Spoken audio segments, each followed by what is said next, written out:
যারা বাজেটের ভিতরে স্মার্টফোন খুঁজছেন তাদের জন্য টেকনো আরো একটি ফোন লঞ্চ করে ফেললো স্পার্ক গো 3। স্পার্ক গো সিরিজের ফোনগুলোতে মূলত বাজেটের ভিতরে মানে একটু কম টাকার ভিতরে ভালো স্পেক টেকনো দিয়ে থাকে। তবে গো 3 ফোনটা আসলে কেমন সেটা আমরা এই ভিডিও থেকে জানবো। এই ফোনের ডিসপ্লে রয়েছে 6.75 ইঞ্চের 120 হার্টজের, ক্যামেরা পিছনে 13 মেগাপিক্সেল, সামনে 8 মেগাপিক্সেল। বাজেট ফোন হলেও ফোনটাতে 2K 30 fps এর ভিডিও শুট করা যায় বোথ ক্যামেরাতেই, মানে সামনে পিছনে। 5000 mAh এর ব্যাটারি রয়েছে এবং ফোনটায় টেকনো ফ্রিলিং 2.0 দেওয়া হয়েছে। মানে আপনার কাছে যদি দুইটা টেকনোর ফোন থাকে, এবার রেঞ্জটাকে বাড়ানো হয়েছে 1 কিলোমিটার প্লাস। এরকম রেঞ্জের ভিতরে আপনি কোনো ধরনের সিম নেটওয়ার্ক বা ওয়াইফাই ছাড়াই কমিউনিকেশন করতে পারবেন। ওইটির সাথে মানে সোজাসুজি থাকে। হ্যাঁ, দুইটা ফোন সোজাসুজি আছে। হ্যাঁ, পিছনে যাচ্ছি। আমরা দেখতে পাচ্ছি 122 মিটার এখনো পর্যন্ত কথা বলা যাচ্ছে, রাইট? হ্যাঁ, রাইট, কথা বলা যাচ্ছে। এই যে এখন ঠিক আছে।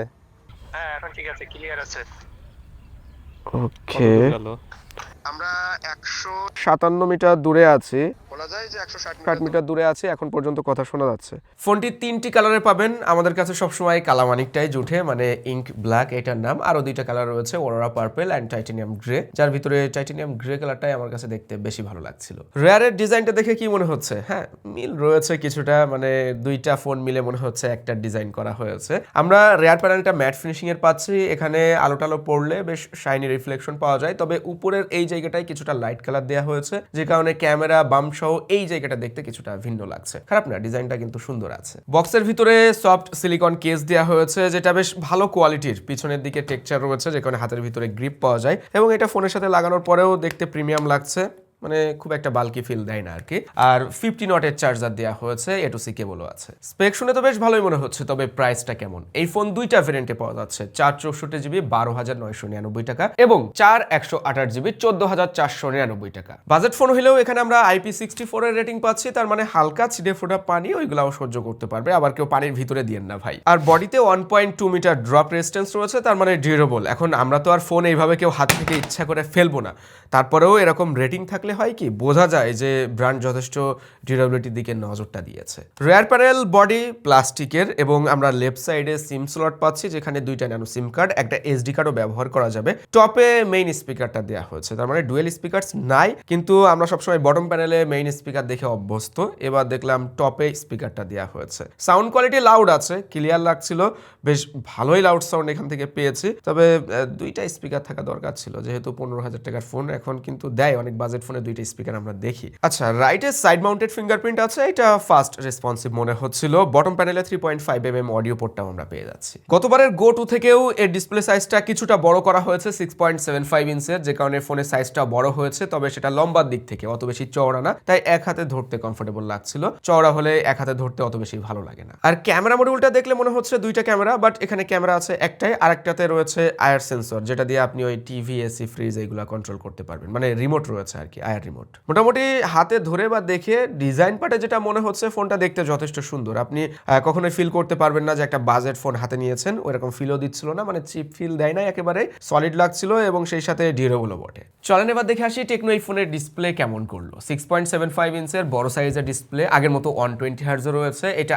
IPS LCD panel, HD+ রেজলিউশনের। কিন্তু একটা জায়গায় আমার একটু চোখে লাগছে, সেটা হলো স্পার্ক গো 2 তে আমরা দেখেছিলাম পানসোল ডিসপ্লে, মানে পানসোল নচ দেয়া। তবে এবার 2026 সালে এসে স্পার্ক গো 3, যেটা কিনা আপগ্রেড একটা ভার্সন, সেখানে ওয়াটার ড্রপ নচ দেওয়া হয়েছে। এটা আমার কাছে বেমানান মনে হচ্ছে, মানে এই জায়গাটায় অবশ্যই পানসোল নচ দেওয়া উচিত ছিল। এর বাইরে ডিসপ্লে কোয়ালিটি ভালো আছে, কালার টালার দেখতে সুন্দর লাগছিল, ভিভিড আছে। ইউটিউবে 1080p 60 fps এর ভিডিও চলে, 720p রেজলিউশন হওয়া সত্ত্বেও আপনি যখন একটু হায়ার রেজলিউশনে ভিডিও দেখবেন, তখন দেখতে কিছুটা শার্প অ্যান্ড ক্রিস্পি লাগছিল। সানলাইটে যখন সরাসরি রোদে ব্যবহার করবেন, ভিজিবিলিটি কিছুটা কম লাগবে, যেহেতু বাজেট ফোন ওইটা মেনে নেওয়ার মতো, বাট শ্যাডো এরিয়াতে যথেষ্ট ব্রাইটার একটা ডিসপ্লে মনে হয়েছে। বিগ সাইজের ডিসপ্লে, তাই ভিজুয়াল এক্সপিরিয়েন্সও এখানে ভালো পাওয়া যাবে। আর 120 হার্টজের যে ব্যাপারটা, ওইটা তো আপনারা বুঝেনি। সেটিংস এর ভিতরে কিছু অ্যাপ্লিকেশনে আপনি 120 হার্টজ আনলক করতে পারবেন। তারপরেও আমার কাছে মনে হচ্ছে এই ডিসপ্লেটা 60 to 90 হার্টজে ঘোরাফেরা করে, মানে আপনি 90 হার্টজের মতো স্মুথ এক্সপিরিয়েন্সটা পাবেন এক কথায়। ওভারঅল ডিসপ্লে কোয়ালিটি বাজেটে গুড, শুধুমাত্র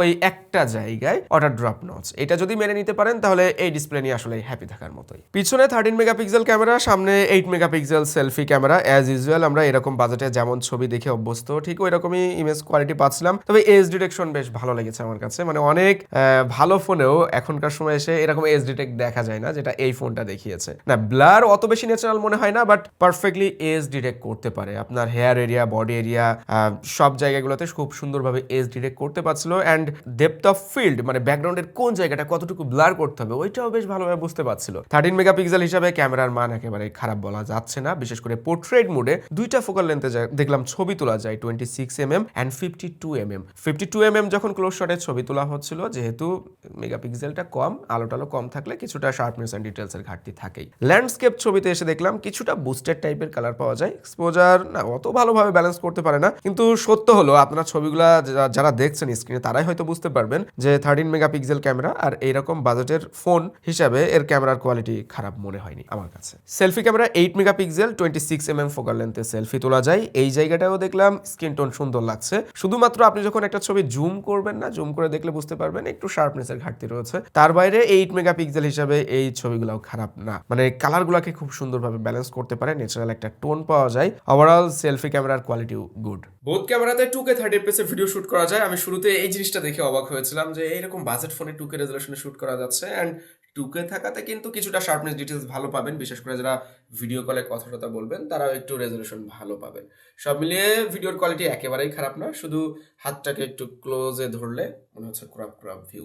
ক্যামেরা নিয়ে আমার ওপিনিয়নটা এমন যে বাজেটে গুড অ্যান্ড আপ কোয়ালিটির ইমেজ আপনারা এই ফোন থেকে তুলতে পারবেন, মানে ভালো পোর্ট্রেট ইমেজ অ্যান্ড ল্যান্ডস্কেপ ইমেজও তোলা যাচ্ছিল। সো ওই দিক থেকে বেটার। আপনি এই ফোনটা নেওয়ার সময় শিওর থাকতে পারেন যে ভালো ক্যামেরা পাচ্ছেন এই ফোনে। ফোনটায় HiOS 15 দেওয়া হয়েছে বেসড অন অ্যান্ড্রয়েড 15 এবং ইউনিএসওসি T7250 এসওসি রয়েছে। গো2তে যে এসওসি ছিল সেম এসওসি আমরা এটাতেও পাচ্ছি T7250। বাজেট ফোনে ইউনিএসওসির বেশ প্রভাব আমরা দেখছি। অ্যান্ড এই ফোনেও আমরা Geekbench 6 এ টেস্ট করেছি, যেখানে সিঙ্গেল করে 434 অ্যান্ড মাল্টি করে 1421 স্কোর এসেছে। মানে বাজেট ফোন হইলেও বেশ ভালো একটা স্কোর পেয়েছে। কিন্তু 4GB র্যাম রয়েছে দুইটা ভেরিয়েন্টেই, মানে 64GB জাস্ট স্টোরেজ বাড়বে আর একটা রয়েছে 128GB স্টোরেজ। 4GB র্যামের ফোন এই সময় এসে কিছুটা কম মনে হতেই পারে, স্বাভাবিক। আপনারা লাইট অ্যাপ্লিকেশন যদি ব্যবহার করেন তাহলে এই ফোনটা বেশ স্মুথলি ব্যবহার করতে পারবেন। এক্সট্রা অ্যাপটা ব্যবহার না করা, ওই নর্মালি ফেসবুক বা হোয়াটসঅ্যাপ, মেসেঞ্জার এইগুলো যদি ব্যবহার করেন তখন আবার খুব একটা সমস্যা হবে না। বাট অনেক বেশি অ্যাপ্লিকেশন যদি ইনস্টল করে ফেলেন, আবার যদি 64GB ভেরিয়েন্টটা নেন,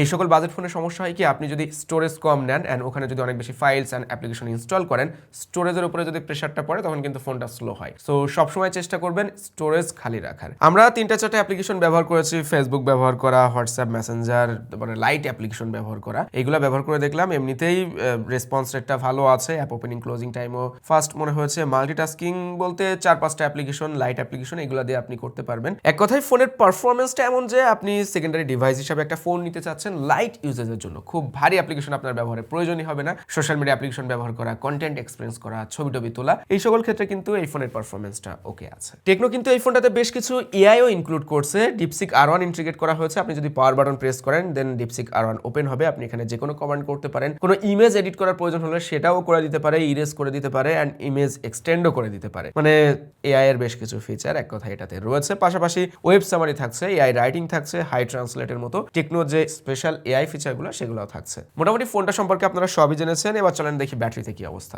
5000 mAh এর ব্যাটারি রয়েছে। আমার কাছে কম মনে হচ্ছে, ব্যাকআপ টাইমের হিসাবটা পরে বলছি, বাট আমার মতে এখনকার সময়ে রেগুলার 5500-6000 mAh এর ব্যাটারি আমরা ব্যবহার হতে দেখছি। সো এই ফোনটাতে আরেকটু বড়সড় ব্যাটারি থাকলে ভালোই হতো। তবে এই ফোনে যে ব্যাটারিটা দেওয়া হয়েছে এখান থেকে ইউনিএসওসি তো পাওয়ার কনজিউম কম করে। আপনারা ডে টু ডে ইউজেসে লাইট ইউজ করার জন্যই তো ফোনগুলো কিনবেন, খুব বেশি হেভি প্রেশার দিবেন না এক কথায়। সো সেই ক্ষেত্রে দেখা যাবে আপনি একদিন প্লাস ব্যাকআপ টাইম পেয়ে যাচ্ছেন। হেভি ইউজ করলে একদিনের কাছাকাছি সময় ব্যাকআপ টাইম এই ফোন থেকে পাওয়া যাবে। সবকিছু মিলিয়ে এই ফোনটা আমার কাছে বেশ ভালোই মনে হয়েছে। বিশেষ করে আপনি ক্যামেরার জন্য এই বাজেটে যদি একটা ফোন নিতে চান তাহলে এই ডিভাইসটা আপনার চয়েস লিস্টে রাখতে পারেন। অ্যান্ড এর ডিজাইনটা সুন্দর আছে, সলিড আছে, দেখলে যে কারোরই পছন্দ হবে। বাকি দুইটা কালারও দেখে নিতে পারেন। যাই হোক, ডিসপ্লে কোয়ালিটিও ভালো, শুধুমাত্র ওই অটো ড্রপ নচ অ্যান্ড ব্যাটারিটা আরেকটু বড় দরকার ছিল। তাছাড়া তেমন কোনো ঘাটতি নাই। ও আরেকটা জায়গায় কথা বলতে হয়, সেটা হলো এই ফোনের প্রাইসটা। ভেরিয়েন্ট দুইটা করা হয়েছে, 464GB, ওইটা 12,999 টাকা। প্রাইসটা আরেকটু কম হতে পারতো। অ্যান্ড 4/128GB না দিয়ে ওই জায়গায় 6/128GB দিলে ভালো হতো, মানে 6GB র্যাম পেলে